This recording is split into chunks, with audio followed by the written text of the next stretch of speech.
Hi అండి, hello, welcome back to our channel. అందరూ ఎలా ఉన్నారు? బాగున్నారా? ఫస్ట్ ఆఫ్ ఆల్ కొత్తగా నా ఛానల్ ఎవరైనా చూస్తూ ఉంటే సబ్స్క్రైబ్ చేసుకుని చూడండి. అలాగే ఈ వీడియో పూర్తిగా చూసి నచ్చితే ఒక చిన్న లైక్ చేయండి. అయితే ఈ వీడియో వచ్చేసి నేను స్నాక్ ఐటమ్స్ చూపిస్తున్నానండి. ఈవినింగ్ పిల్లలు ఇంటికి రాగానే ఏదో ఒక స్నాక్ చేస్తూ ఉంటారు కదా మామ్స్ అందరూ. ఏం చేయాలని ఆలోచిస్తున్నప్పుడు మంచి ఈజీగా, టేస్టీగా, హెల్దీగా ఏం చేసుకోవచ్చు అయితే ఈ వీడియోలో చూపిస్తున్నాను. ఇక్కడ నేను శనగపిండి తీసుకున్నానండి. శనగపిండి ఒక కప్పు తీసుకున్నాను. మనకి కూర గిన్నె ఉంటుంది కదండి, అది ఫుల్ కప్ తీసుకున్నాను. దాంట్లో ఒక 2 టేబుల్ స్పూన్స్ అయితే నేను కార్న్ఫ్లోర్ వేసానండి. కార్న్ఫ్లోర్ ఇష్టం లేని వాళ్ళు బియ్యం పిండి కూడా వేసుకోవచ్చు క్రిస్పీనెస్ కోసం. నేనైతే కార్న్ఫ్లోర్ వేసాను అండ్ కొంచెం కారం వేసాను అండ్ సాల్ట్ వేసాను. అండ్ మీరు ఇంకా ఇష్టపడే వాళ్ళు ధనియాల పౌడర్, గరం మసాలా అవి కూడా వేసుకోవచ్చు. నేనైతే ఏమీ వేయలేదు, సాల్ట్ కొంచెం కారం వేసాను అంతే.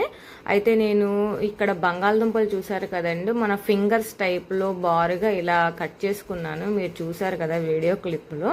అలా నేనైతే వీటిల్ని ఏం పేరు పెడదామా అనుకుని ఆలోచించినప్పుడు ఇదే పొటాటో ఫింగర్స్ అండి. అండ్ ఒక అరటికాయ అయితే ఇంట్లో ఉంది, ఇంకా అరటికాయలను కూడా అదే షేప్లో కట్ చేశాను.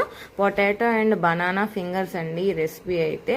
చాలా చాలా క్రిస్పీగా వస్తాయి, చాలా టేస్టీగా వస్తాయి. పిల్లలు అయితే చాలా ఇష్టంగా తింటారు. పొటాటో ఇష్టపడని పిల్లలు అంటూ ఎవరు ఉండరు కదండి. లంచ్ బాక్స్ లో వాళ్ళకి ఏం చేయాలి అని అడిగినప్పుడు పొటాటో ఫ్రై అని చెప్తారు. అలాగే స్నాక్స్ ఏం చేయాలంటే పొటాటో రెసిపీసే చెప్తారు కదా. అలాగే ఇలా ఫ్రెంచ్ ఫ్రైస్ కనుక చేసి పెడితే, ఫ్రెంచ్ ఫ్రైస్ అనుకోవచ్చు, పొటాటో ఫింగర్స్ అనుకోవచ్చు, మీరు ఏదైనా అనుకోండి. నేనైతే పొటాటో ఫింగర్స్ అయితే అంటాను.